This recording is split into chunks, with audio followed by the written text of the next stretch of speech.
Too many politicians don't tell it how it is, but one politician in Melbourne who's been outspoken for a number of years is the Liberal MP for Kew, Tim Smith. He joins me now. Tim, you must be absolutely ropeable at what the Victorian government is doing to its own people, aside from politics, just the personal trauma being inflicted here. Well, good evening, Chris. The honest answer is this is yet again another human tragedy. The impact of lockdowns on business, on families, on those who work so hard is profound. The mental health angle of this is enormous.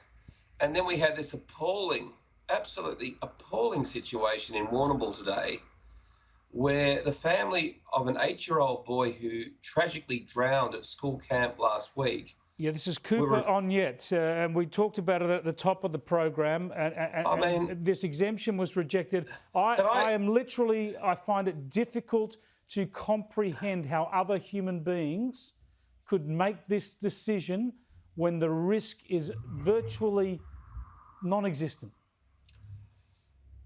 I want to make it very clear that I'm in no way, shape or form politicising this young boy's death, but I am so utterly disgusted and outraged with the callousness and just the lack of humanity that could have provided this family with an exemption so they could have had a funeral with more than 10 people. I mean, Warrnambool is 250 kilometres from Melbourne. To the best of my knowledge, there is no exposure sites or there's no COVID in that part of country Victoria. Surely someone could have just said yes to this poor family. And I mean, the deputy, the acting premier or the chief health officer, surely someone could have intervened to ensure that this family had a funeral for their son. I just can't believe it. Look, it is gut-wrenching. It is gut-wrenching, and you don't want it caught up in partisan politics. But to me, it just goes to the core of how, as a society, we've lost our way here. We've had exemptions for tennis players, exemptions for protests. We've had all sorts of rules bent when it suited people. It's just we must have lost the plot, because we're talking about 4 new infections today at a time when most people in aged care are vaccinated. We know more about the disease than we've ever known before. And as you say, there was no COVID in Warrnambool. Anyway, what's happened to us that a society can deliver a decision like this? Well, I don't think society has delivered this decision. I think if you asked any fair-minded Victorian in the street tonight whether or not this family should have been given a funeral with more than 10 attendees, they would have, of course, said yes.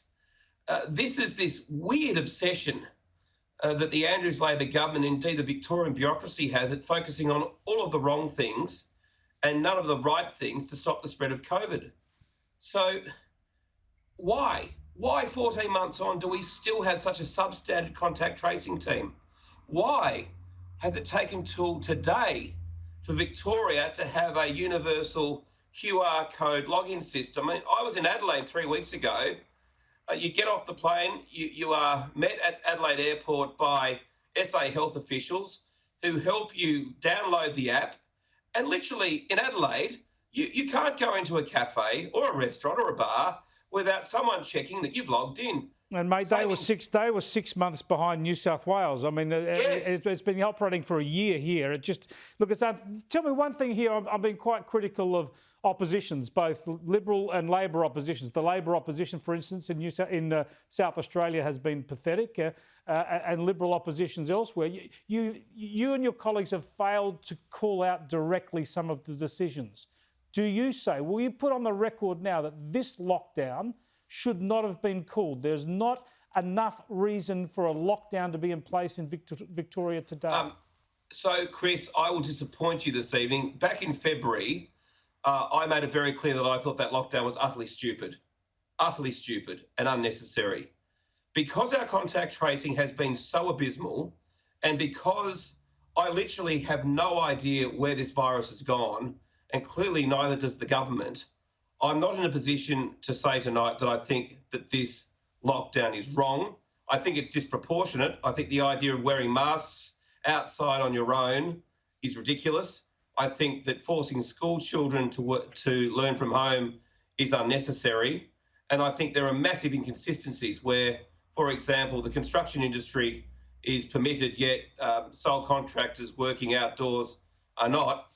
I think there are some massive inconsistencies which I think are wrong. Yeah, and lockdowns in Mildura and in Portland. And I think lockdown in Mildura, etc., in Gippsland East, etc., are wrong. But let's just be cautious here tonight, because I say again, this government totally messed up contact tracing of one case, and it spread quite a lot across Melbourne.